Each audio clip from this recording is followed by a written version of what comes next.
Composite rod, इसमें हमारे पास दो इस तरीके से अलग अलग रॉड है, दोनों की कुछ लेंथ हो सकती है। जैसे मान लो इसकी लेंथ होगी L1, इसका होगा अल्फा 1 और इसका एरिया ऑफ क्रॉस सेक्शन है A1।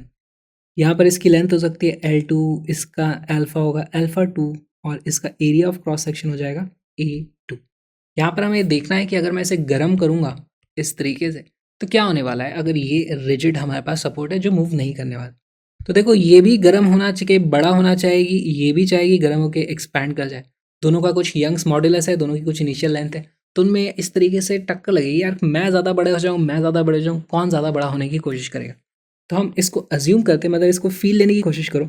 हमारे पास ये वाली जो रॉड है, मान लो ये बड़ी होकर के यहाँ तक आना चाहती है, इस जगह तक आना चाहती है, ठीक है। अगर मैंने टेम्परेचर बढ़ा दिया, यहाँ पहले था हमारा टेम्परेचर T, यहाँ था टेम्परेचर T, अभी टेम्परेचर बढ़ चुका है, तो इसमें जो एक्सपेंशन हुआ है वो इतना होना चाहता था, ऑब्वियसली हो नहीं पाएगा।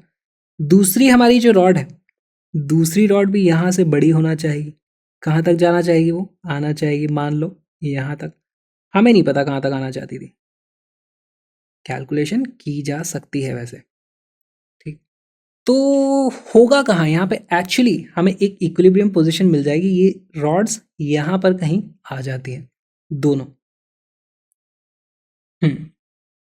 अगर मैं बोलूं कि यहाँ से जो शिफ्ट हुआ है इस तरीके से x, इस रॉड का एक्चुअल इलोंगेशन तो यहीं तक हुआ, होना वो यहाँ तक चाहती थी, उसको दूसरी वाली रॉड ने रोक दिया, वो यहीं तक आ पाई। सिमिलरली ये वाली जो रॉड है वो तो बड़ा होना चाहती थी गर्म हो गई, लेकिन ये वाली रॉड ने इतना ज़्यादा फोर्स लगाया कि वो बड़ी होने की जगह उल्टा छोटी हो गई और हमारे पास फाइनली यहाँ पर रॉड्स आ जाती हैं इस तरीके से। तो हमें अब कुछ कैलकुलेशन करनी है। यहाँ पर एक चीज़ हम समझते हैं सबसे पहले, इलोंगेशन ऑफ वन, इसका जितना इलोंगेशन हुआ है इतना उतना इसका कंप्रेशन हुआ है। तो ये बहुत ज़्यादा इंपॉर्टेंट चीज़ है, हमें लिखनी चाहिए। Elongation of rod 1 is equal to compression of rod 2. This is equation number 1. Equation तो क्या है। और क्या चीज़ हम देखते हैं यहाँ पर, एक चीज़ और है जो बहुत ही इंटरेस्टिंग है, जो आपको समझनी पड़ेगी कि यहाँ से कुछ इधर लगा होगा फोर्स F, यहाँ से कुछ लगा होगा इधर फोर्स F, तभी तो उसे रोका हुआ है। और इन दोनों ने आपस में भी जो लगाया हुआ ना फोर्स, वो भी सेम होगा। दूसरी चीज़ हमें लगानी पड़ेगी कि force is equal to same in both. अच्छा, फोर्स होता है कितना है? फोर्स होता है stress into cross sectional area. क्या मैं लिख सकता हूं sigma 1 A1 is equal to sigma 2 A2? ये हो गई हमारी इक्वेशन नंबर 2। सवाल में पूछा क्या जाएगा, हमसे ये नहीं पूछा जाएगा स्ट्रेस कितनी है, हमसे पूछा जाएगा कि इसका इलोंगेशन कितना हुआ है, या बेसिकली हमको x निकालना है। ओके, तो x की वैल्यू देखते हैं। देखो x की वैल्यू कितनी होगी, x इज इक्वल टू, अगर मैं इस बड़ी वाली रॉड से पूछूं x कितना है, तो बोलेगी देखो भाई मैं यहाँ तक बड़ी होना चाहती थी, है ना, इतनी बड़ी होना चाहती थी, पर इतनी उसको छोटा कर दिया गया, है ना। तो हम लिखेंगे x is equal to delta L1 thermal, गर्म करने के कारण जो बड़ी होना चाहती थी, minus delta L1 due to compression. Compression, correct. Values रखने की कोशिश करते हैं। डेल्टा L1 अगर इसको कोई रोकता नहीं तो ये कितना बढ़ जाती, वो वाली वैल्यू कितनी हो जाती है, ये हो जाती है हमारी L1 alpha 1 delta T minus delta L1 compression. अब ये डेल्टा L1 कंप्रेशन कैसे पता चलेगा, इसकी नेचुरल लेंथ इतनी होनी चाहिए थी, हमने कंप्रेस कर करके उसकी लेंथ को छोटी कर दी। यहाँ पे लगाया होगा कुछ फोर्स, इधर से लग ही रहा है उतना फोर्स, उसके कारण इसकी लेंथ छोटी हो गई। तो उसकी कैलकुलेशन हम कैसे कर सकते हैं, देखो हमें पता है हमारे पास होता है stress is equal to Y times strain. Stress कितना लगा है, force upon area of one is equal to Y into delta L. कौन सा डेल्टा एल, जो कंप्रेशन के कारण छोटा हुआ है, तो delta L see divided by L naught. अब इसमें एल भी ये बड़ी वाली लेंथ होनी चाहिए थी, पर हमें पता है कि हमारे लिए कैलकुलेशन में ये वाला यूज़ करो, ये वाला यूज़ करो, डिनोमिनेटर में उनका डिफरेंस बहुत कम है, तो हम यहाँ पर L1 ही यूज़ कर लेंगे। LC की वैल्यू यहाँ से आ जाएगी माइनस डेल्टा एल। कंप्रेशन के कारण जो वैल्यू छोटी हुई है, यहाँ से इसको इधर ले आओ, ये नीचे आ जाएगा, तो हमारे पास आ जाता है F into L1 upon Y into A1। ये वैल्यू आ गई है हमारी x की। ये थी वैल्यू अगर हम रॉड 1 से पूछें कि भाई रॉड 1 बताओ x की वैल्यू कितनी आ रही है। अब सेम x की वैल्यू मैं रॉड 2 से पूछ के देखता हूँ। रॉड 2 से अगर मैं पूछूंगा तो बोलेगा यार मैं यहाँ तक था, मेरे को गर्म किया तो मैं इतना आ जाना चाहता था, फिर मुझे कंप्रेस कर दिया गया तो मैं यहाँ पे पहुँच गया। तो जो x की वैल्यू है वो कितनी हुई, कंप्रेशन वाली लेंथ माइनस उसकी जो इलोंगेशन ड्यू टू थर्मल होता है। समझ में आया? इलोंग होना चाहता था, ये थर्मल के कारण इतना कंप्रेस कर दिया गया इतना, तो ये जो हमारा x है ये वाला वो कितना हो जाएगा, कंप्रेशन वाला चेंज इन लेंथ माइनस हमारा थर्मल चेंज इन लेंथ जो हो रहा है। x की वैल्यू हो जाएगी अब की बार x is equal to delta L2 compression minus delta L2 thermal. अब ये वैल्यूज़ हमें ज़रूर पता है, हम सिर्फ 1 1 1 की जगह 2 2 2 कर देंगे तो हमें सेम वैल्यूज़ मिल जाएंगी। यहाँ पे देखो x की वैल्यू आप निकाल सकते हो, x is equal to delta L2 compression वाली वैल्यूज़ ये होती है, यहाँ पे लगा दो F L2 upon Y2 A2। अच्छा ये Y1 कर देना है इसको, माइनस डेल्टा L2 थर्मल, यहाँ पे सब जगह 2 2 कर दो तो ये आ जाएगा minus L2 alpha 2 delta T.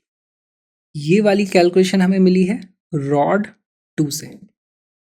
तो अब देखो ये जो x की वैल्यू है, रॉड 2 से पूछो या रॉड 1 से पूछो, दोनों वैल्यूज बराबर होनी चाहिए, तो हमें इन दोनों को ही इक्वेट कर देना है। उससे हमें मिलेगा क्या, देखो क्वेश्चन में हमें L1 alpha 1 A1 T, L2 alpha 2 A2 और सॉरी डेल्टा टी दिया हुआ रहेगा, बची वैल्यू यहाँ पर सिर्फ f की। तो इन दोनों को आप जैसे ही इक्वेट करोगे आपको फोर्स की वैल्यू मिल जाएगी। तो इनको करके देख लेते हैं। ये नेगेटिव में है तो इसको मैं दूसरी तरफ ले आऊँगा इस तरफ, और हमारे पास देखो क्या आ जाता है L1 alpha 1 plus L2 alpha 2 multiplied by delta T is equal to, दूसरी तरफ हमारे पास वैल्यू आ जाएगी। आप देखोगे तो अगर मैं दोनों में से f को कॉमन निकाल दूं तो मेरे पास बचता है L1 upon Y1 A1 plus L2 upon Y2 A2 times force. और यही हमारे पास फॉर्मूला आ गया है जिसको आपको बिल्कुल भी याद करने की ज़रूरत नहीं है।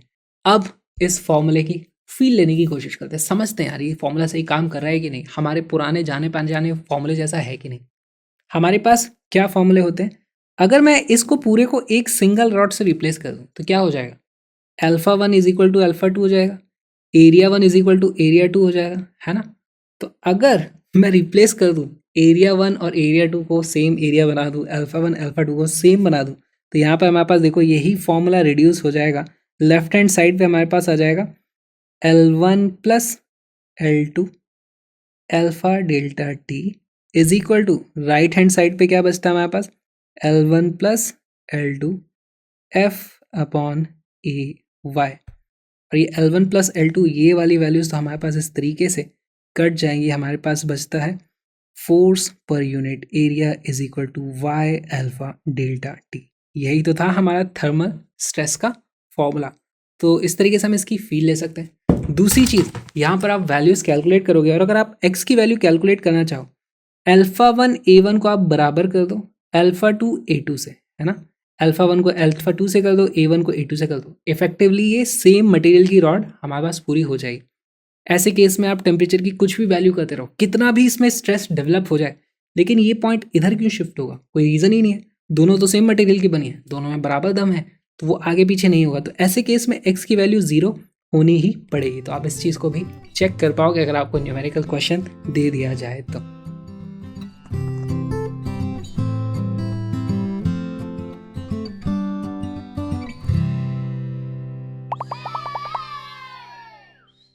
कंपोजिट रॉड का ही और एक एग्जांपल जो यूजुअली देखा जाता है उसमें क्या होता है, हमारे पास इस तरीके से 3 रॉड हैं और इन 3 रॉड में 2 रॉड्स एक ही मटेरियल की बनी होंगी, उनका क्रॉस सेक्शन भी सेम होगा। अगर ऐसा नहीं हुआ तो फिर इसमें स्ट्रेसेस डिसबैलेंस हो जाते हैं और फिर ये सीधी इलोंगेट नहीं होगी, ऐसे टेढ़ी मेढ़ी हो जाएगी। बायोमेटेलिक स्ट्रिप की अगर ट्राईमेटेलिक स्ट्रिप बन के कुछ हो जाएगा। तो यहाँ पर हम सिंप्लिसिटी के लिए अभी अल्फ़ा 1 की वैल्यू ये जो भी होगी यहाँ भी अल्फ़ा 1 होगा। यहाँ पे मान लेते हैं अल्फ़ा 2 है जो कि अल्फ़ा 1 से बड़ा है। अच्छा, इसका मतलब क्या हुआ? अल्फ़ा 2 ज़्यादा बड़ा है, इसका मतलब अगर मैं इसको हीट करूँ तो हमारी जो बीच वाली रॉड है वो थोड़ा ज़्यादा बड़ा होने की कोशिश करेगी। इतना ज़्यादा बड़ा नहीं होती है, लेकिन मैंने उसको बड़ा बना दिया ताकि हमारी समझ में चीज़ें अच्छी आएँ। और ये जो दूसरी वाली है हमारी, ये थोड़ा इतना तक ही आने की कोशिश करेंगी। उनका थर्मल एक्सपेंशन मान लो ज़्यादा नहीं होता है। लेकिन ये जो रॉड्स हैं ना, इनको हमने चिपकाया हुआ है ठीक से और यहाँ पे भी एक ऐसे कोई प्लेट लगा दिया है, जिसके कारण ये तीनों अलग अलग नहीं जा सकते, उनको एक स्ट्रेट लाइन में ही रहना पड़ेगा। ये बोल रहे हैं यहाँ तक जाएंगे, ये बोल रहे हैं यहाँ तक जाएंगे, तो होगा कहाँ? एक्चुअली जो हमें पोजीशन मिलने वाली है वो पोजीशन यहाँ कहीं पे मिल जाएगी इस तरीके से। ओके, हमसे पूछा जाए कि रॉड में इलोंगेशन कितना हुआ है, यही सब तो पूछा जाएगा। तो वो जो इलोंगेशन है उसी को मैं बोल देता हूँ दिस इज एक्स। ओके, पता करने की कोशिश करते हैं।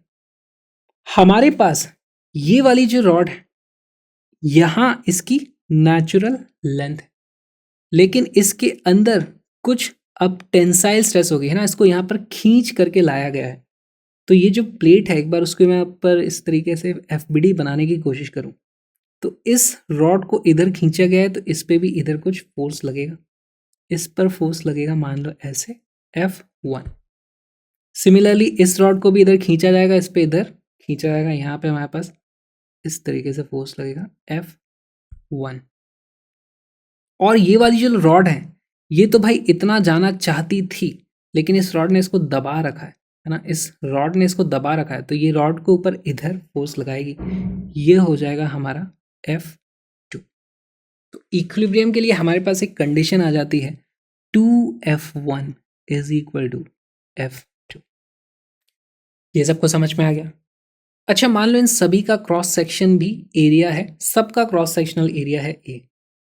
Cross section is equal to A for all. अब इस पहली वाली रॉड के लिए हम बात करेंगे, पहली वाली के लिए बात करेंगे, दूसरे वाली की भी सेम बात हो जाएगी, दोनों का सेम ही सारी कैलकुलेशंस होने वाली है। तो मैं F1 की बात करता हूँ, F1 कितना लगा होगा? देखो ये यहाँ तक जाना चाहती थी, लेकिन इसको खींच के यहाँ तक ले आए, तो इसको कितना खींचा गया है?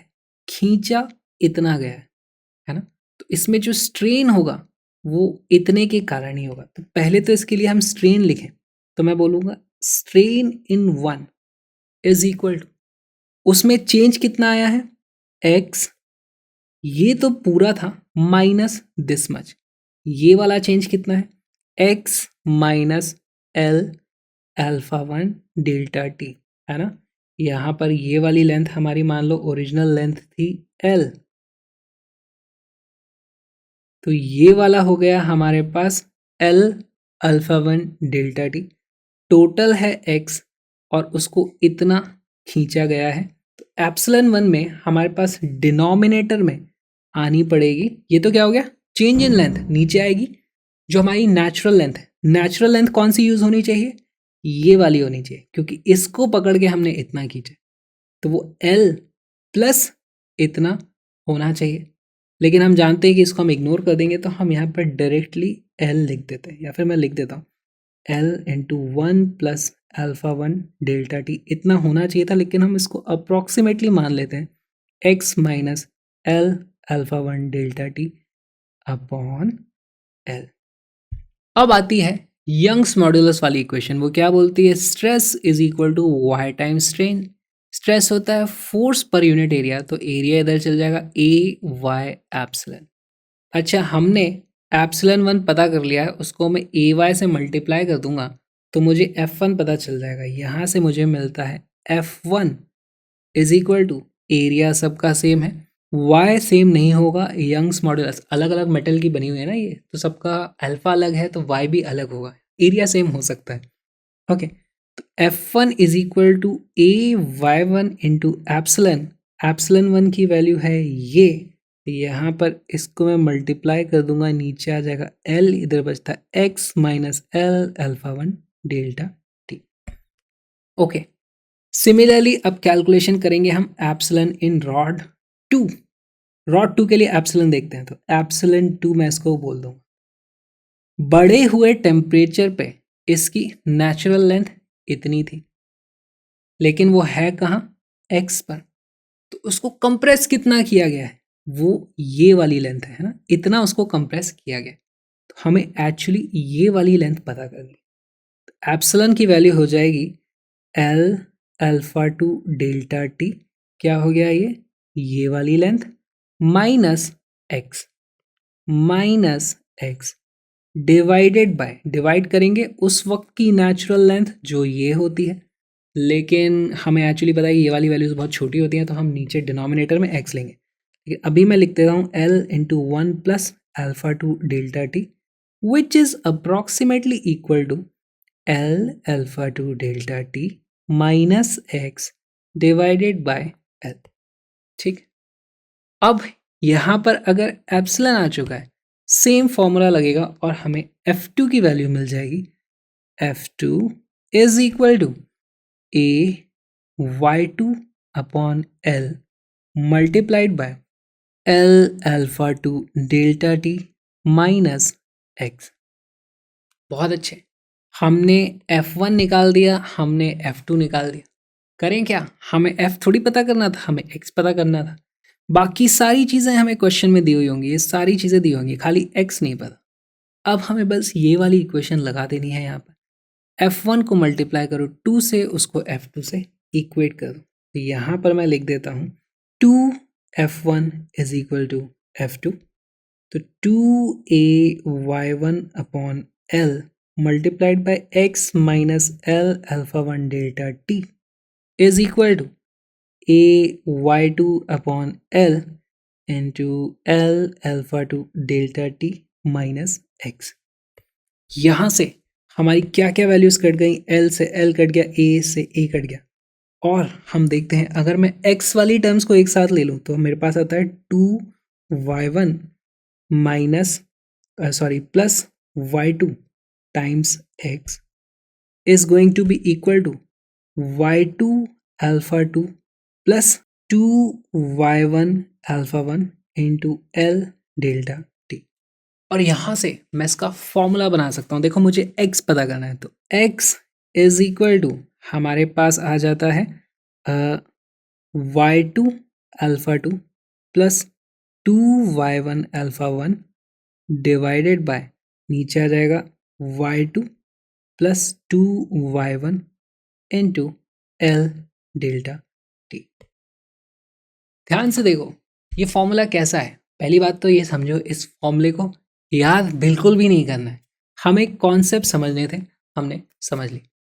अब देखो इसकी फील लेने की कोशिश करते हैं कि ये x है क्या चीज़, x is the elongation. Okay, अगर मेरे पास ये पूरी की पूरी एक ही मटेरियल की बनी हुई चीज़ होती है ना, तो मेरा इनका y भी सेम होता, इनका अल्फ़ा भी सेम होता, तो उस केस में मेरा आंसर क्या जाता है, यहाँ पे देखो y और अल्फ़ा दोनों अगर आप सेम कर दो तो y से y से y से y सारे कैंसिल हो जाते हैं, ऊपर आता मेरे पास 3 अल्फ़ा, नीचे बचता मेरे पास 3, ये कट जाता है, हमारे पास फॉर्मूला आ जाता है x is equal to alpha L delta t। ये तो हमारा वही लीनियर एक्सपेंशन का सिंपल केस वाला फॉर्मूला आ गया, तो हमारे फॉर्मूले की फील इस तरीके से हम ले सकते हैं। और एक चीज़ देखो, हम क्या कुछ ऐसा कर सकते हैं, मान लो मेरे पास इसका अल्फ़ा की वैल्यू होती है 0, है ना, अल्फ़ा 1 की वैल्यू 0 है और y1 की वैल्यू इनफाइनाइट है। इसका मतलब क्या हुआ, अल्फ़ा 1 की वैल्यू 0, यानी पहली बात तो अल्फ़ा 1 में कोई थर्मल वो एक्सपेंशन नहीं होता, और y1 की वैल्यू इनफाइनाइट, यानी उसको कितना भी फोर्स लगाओ वो तो भी मूव नहीं आता। इसका मतलब x की वैल्यू हमेशा 0 होगी ना, अल्फ़ा 1 की वैल्यू अगर मैं 0 कर दूँ यहाँ पर तो ये 0 हो गया, और हमारे y1 की वैल्यू इनफाइनाइट कर दूँ, इसकी वैल्यू इनफाइनाइट कर दूँ, तो हमारे पास इफेक्टिवली यहाँ पर आप देखोगे छोटी सी term divided by infinite x की वैल्यू हमेशा 0 आ जाएगी। फील समझ में आई? तो इस तरीके से आप इस फॉर्मूले की थोड़ी फील ले सकते हो। ध्यान रखना, इस फॉर्मूले को याद रखने की बिल्कुल भी ज़रूरत नहीं है। हो सकता है यहाँ पे आपको एरिया की वैल्यू अलग-अलग दे दें, कुछ भी कर लें, तो ये सब आपको नहीं करना है। ये थोड़ा टफ टाइप के क्वेश्चंस होते हैं, एडवांस लेवल के क्वेश्चंस हैं, तो इनको इसी तरीके से सॉल्व करना पड़ेगा। कॉन्सेप्ट समझ में आने चाहिए, यहाँ पर क्या हो रहा था, ये चीज़ आपको समझ में आनी चाहिए। F1 + F1 = F2 होता है, और किस तरीके से हम अलग-अलग एप्सिलॉन को लिखते हैं, कौन सी वाली लेंथ में से कौन सी लेंथ माइनस करने से x आ जाएगा, इस तरह की चीज़ें हमें समझनी होती है। स्ट्रेस छूमंतर हुआ, इसी तरीके से प्लीज़ क्रैशअप के वीडियोस देखते रहो, और अगर आपको वीडियोस अच्छे लग रहे हैं तो प्लीज़ सपोर्ट ज़रूर करना। क्रैशअप के वीडियोस को लाइक ज़रूर करना, कुछ कमेंट ज़रूर करना, ताकि यूट्यूब एल्गोरिदम में ये सारी चीज़ें ऊपर आ पाएँ। और मैं आपसे रिक्वेस्ट कर रहा हूँ कि प्लीज़ सपोर्ट करो, इस QR कोड को स्कैन करो, कुछ ना कुछ डोनेट करो, ताकि मैं और भी इस तरीके के वीडियोज़ आपके लिए लेके आ पाऊँ। हम मिलेंगे अगले वीडियो में। Bye bye क्रैशर्स।